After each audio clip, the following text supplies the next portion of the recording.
Shalom. I wanted to talk about the two witnesses and how they don't just appear in history in Revelation 13. While the Exodus was happening, one of the commands that was given is for them to celebrate the new moon festival every month.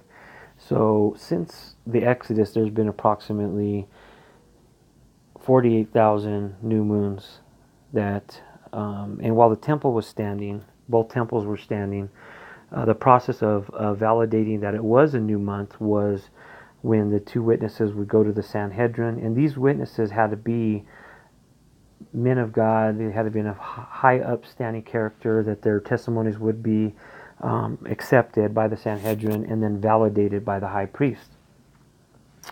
And once they were validated, up until about 1st century 100 AD, they would light a fire on the Mount of Olives. The next town over would see that fire, and they knew it was a new month.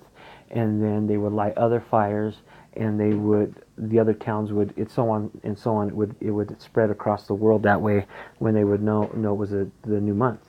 After 100 AD, the Roman roads that were built, it was easy to do like a Pony Express type of thing where they would go from Jerusalem, send dispatch riders, and they would, that's how they knew the new month had begun. Why is this important?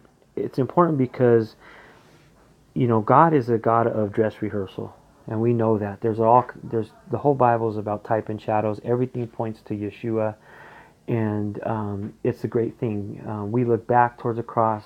They look forward towards the cross. We see that over and over again. The wood cross and the blood that was shed, the atoning blood that was shed.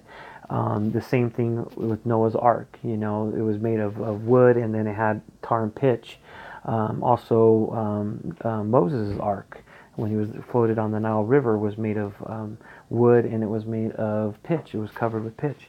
So tar and pitch, if you look up that word, it means atonement. So again, there was all kinds of types and shadows that they were looking forward to Jesus, and we look back towards the cross, and it's great.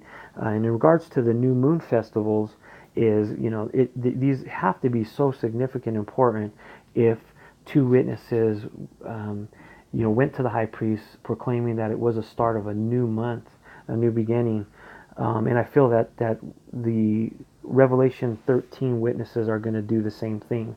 They're going to be witnessing in Jerusalem, and they will be validated by our high priest, Jesus Christ, that the new season of the tribulation is beginning. Do they have to appear right at the start of the tribulation? No, not necessarily. However, their ministry is 1,260 days, which is 3.5 years. So if we are to see the two witnesses witnessing in Jerusalem, we're either really close to the rapture, or the rapture has already happened, and we're looking down and seeing this from above. So keep looking up. This is just an encouraging video to just kind of let you know that this dress rehearsal has been going on for centuries, and in the next video we'll talk about how this applies to the barley harvest, and how possibly it could be delayed another month. God bless.